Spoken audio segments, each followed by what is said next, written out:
Let's not get copyright, shall we?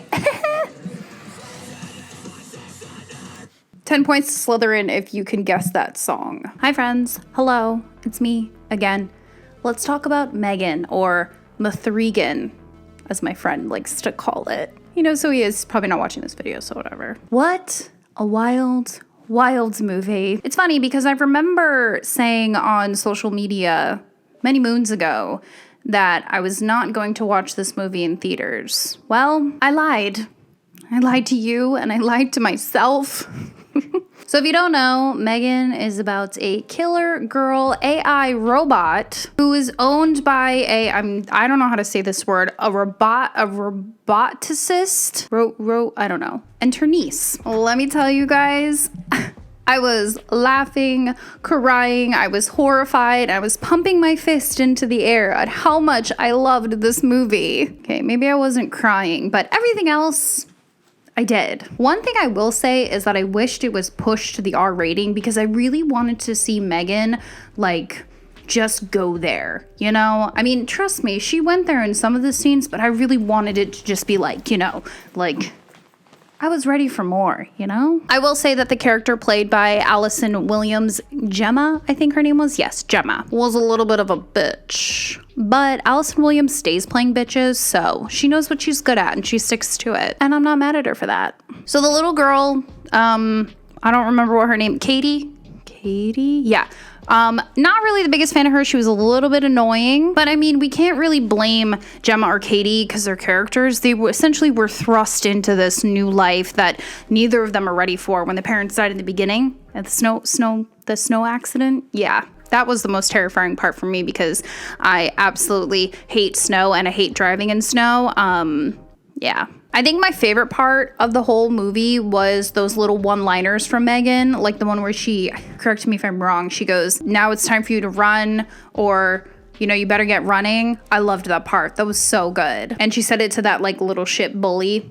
It's funny because before I watched M3GAN, I watched the film Housebound, and it was it was directed by the same director that directed M3GAN. How many times am I going to say directed? But anyway, it had that same almost like funny, dry humor, like interlaced in there, that at one point there was a part when Gemma is talking to the detective and he's telling her about finding a chunk of the bully's ear by the highway, and he laughs and he goes, well, probably shouldn't have laughed at that. Comedy gold. I loved it. So this movie essentially is camp. So if you don't know what camp means, I'm gonna tell you. It means when something is like so ridiculously wacky, and it has this appeal of being ridiculous and wacky, and it just leans all the way into it. And this movie really did that. It leaned so far into the idea of a killer girl AI robot. And I think that's why so many people loved it. The movie knew exactly what it was, and it knew exactly what it was doing, and that's really fun for people to watch. It was really fun for me to watch. And then you have like these cultural moments kind of dispersed in there as well, like M3GAN right before she kills the CEO.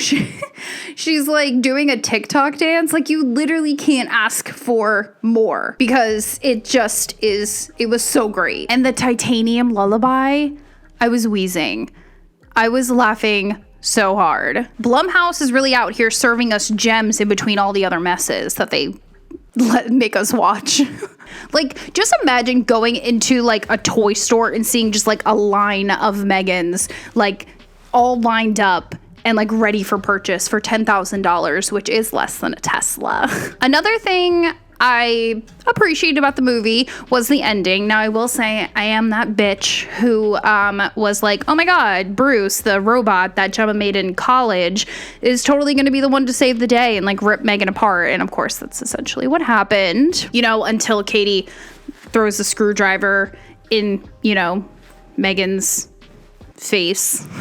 So with the ending, we have to assume that M3GAN's brain thing, like microchip thingy, transported or like airdropped itself into Gemma's robot, who essentially is like an Alexa. So I'm thinking with the appeal of the first one, we're probably going to get a sequel. But the thing with the sequel is I'm getting I'm thinking like Eagle Eye vibes. You guys remember the movie with Shia LaBeouf? I really liked that movie a lot. I actually watched it over the holiday break. It was good. But yeah, like in Eagle Eye, where the computer, I think her name is Aria, she controls everything. She controls like cell phones, traffic lights, security cameras, computers. So that's kind of what I'm seeing for M3GAN 2 if they make a sequel. Okay, there is one thing that I will repeat forever and always when it comes to horror movies. If you're a horror movie and director, I want you to look right here in my eyes. Look right here, okay? We're good? You're here? Good. Please,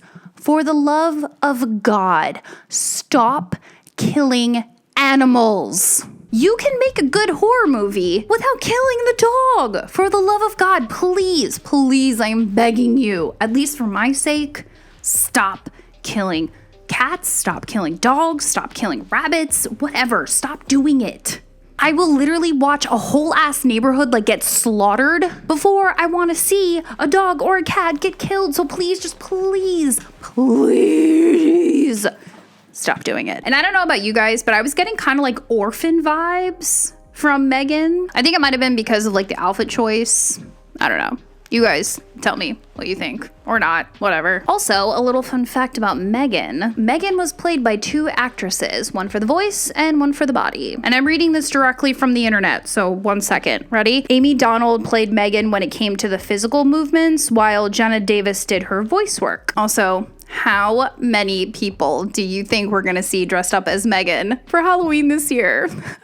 I think people actually dressed up as her this past Halloween too, but I bet you there's going to be a lot more this year, and I'm here for it. Okay, so let's talk about some of my favorite reviews on Letterbox. This video is not sponsored by Letterbox. It will be one day, I'm telling you, but for now, not sponsored. I just absolutely love Letterbox and the witty, amazing people that are writing reviews. So let's talk about them.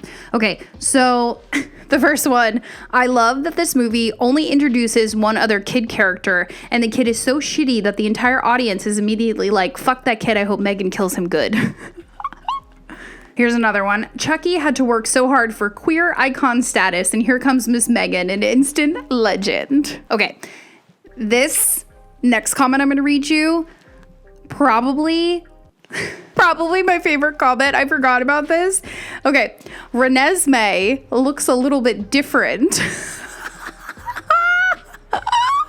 Oh my god, okay. So if you guys are not a Twilight girly like me, so when Twilight came out, instead of using a real baby, they decided to use a CGI baby for Edward Cullen and Bella Swan's child, and essentially she looked like this. I'm gonna put it right here so you can see it.